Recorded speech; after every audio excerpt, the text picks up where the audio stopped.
Bonjour, je m'appelle Aurélie, je suis le GPS de Camping Car TV. Bonjour Aurélie, bonjour les télénautes curieux, généreux et respectueux.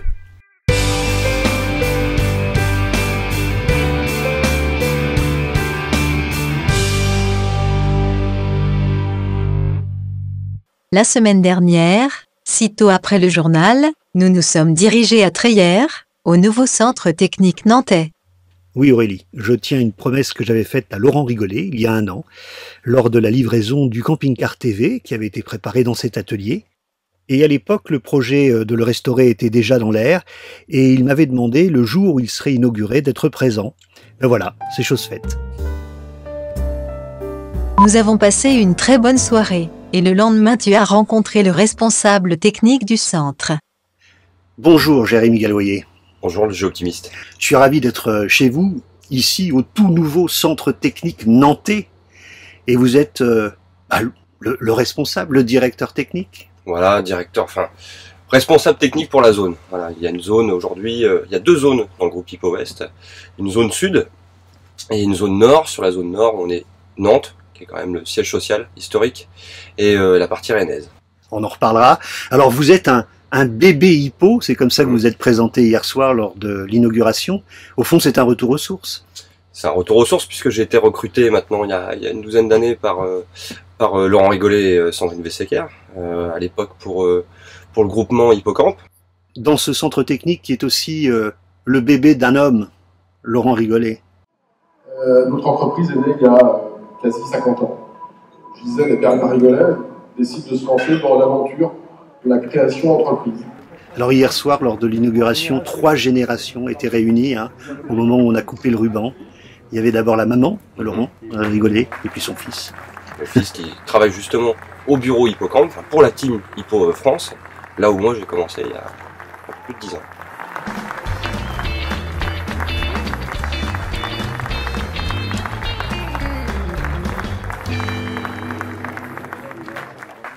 Vous m'avez fait la visite du centre technique que vous n'appelez pas atelier.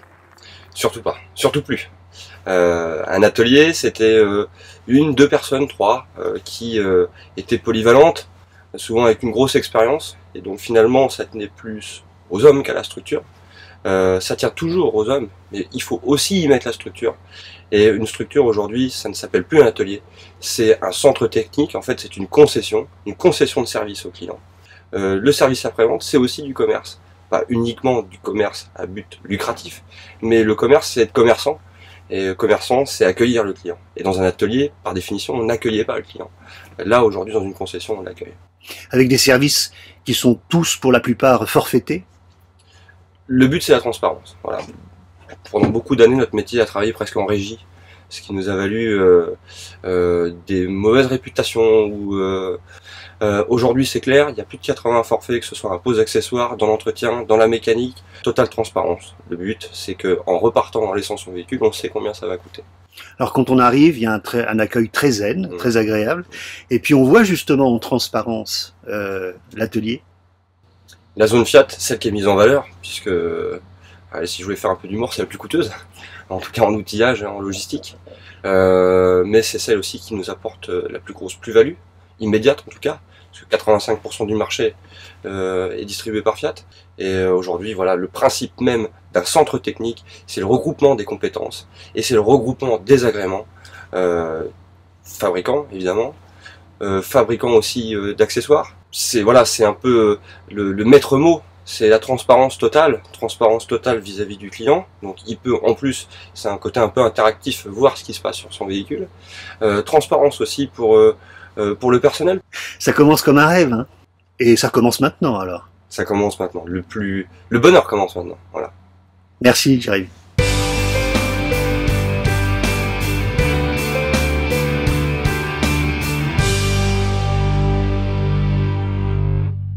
Au salon des véhicules de loisirs. Tu sais que le Salon international des camping-cars, caravanes et mobil-homes de Paris-le-Bourget, c'est à partir du 24 septembre. Bah oui, le salon des véhicules de loisirs, j'y vais presque chaque année. Ah bah je te comprends, c'est là que t'as le meilleur choix. C'est le plus grand salon en France de camping-cars, caravanes et mobil-homes. Je sais, il y a plus de 1000 modèles exposés. Comme ça, tu peux vraiment bien t'informer avant d'acheter, et ça, c'est important. Du 24 septembre au 2 octobre, découvrez le plus grand choix en France de camping-cars, caravanes et mobil-homes au Salon des véhicules de loisirs de Paris-le-Bourget.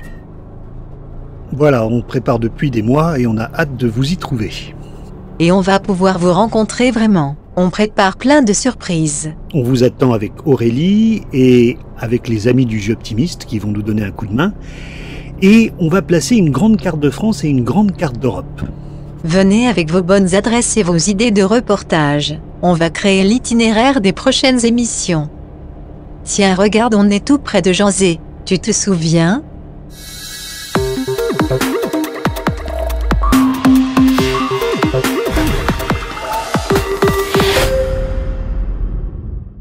Bonjour Christian Grosbois.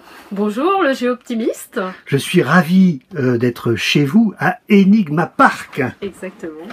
Qu'est-ce qui vous a pris? C'est une vieille et belle histoire. On est une famille de voyageurs avant tout et on aime beaucoup le loisir en général.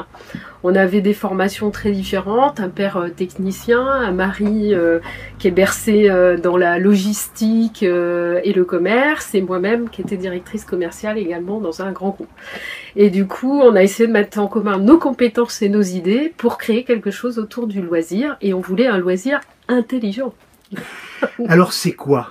C'est pas un parc d'attractions, c'est quoi? Alors c'est ni un parc d'attractions, ni un parc à thème vraiment, c'est vraiment une création pure. Un concept qui n'existe qu'ici en Bretagne et à Janzé. Donc le principe c'est ce qu'on appelle du loisir immersif, c'est-à-dire qu'on te plonge dans des décors scénarisés et l'acteur du décor, c'est le visiteur. Donc c'est lui qui va construire son histoire, il doit réaliser une enquête au travers des 12 univers, en résolvant des énigmes, en parcourant des labyrinthes dans lesquels il y a des portes secrètes, des portes codées à ouvrir, retrouver un jeu familial comme on avait dans le temps, où on était autour d'une table, on jouait tous au pendu, ou etc. Et il y avait vraiment quelque chose qui se passait, une osmose dans la famille, quoi. Donc on a voulu retrouver ça, mais en gardant le goût de l'aventure et puis le dépaysement. Il faut réfléchir. Un petit peu. Il faut s'investir. Tout à fait. Il n'y a pas besoin d'être un grand sportif. Non.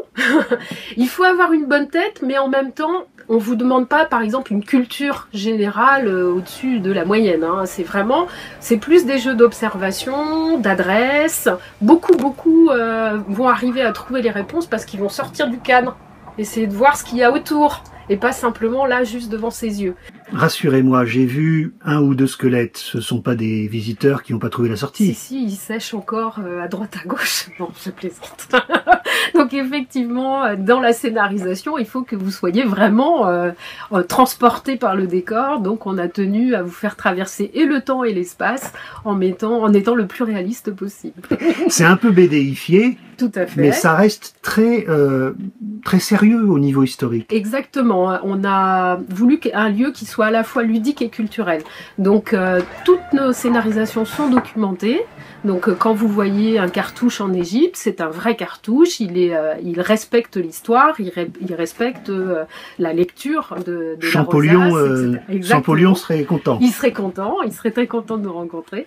Et donc effectivement, on a voulu mettre par contre haut en couleur parce que ça reste un lieu ludique.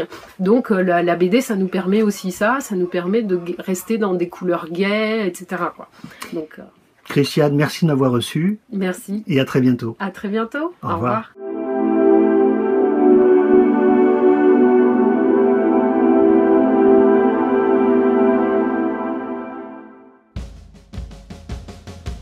Voilà, vous l'avez compris, c'était un programme allégé en raison de la préparation du Salon des véhicules de loisirs, où on vous attend tous les jours des reportages à partir de samedi 10h.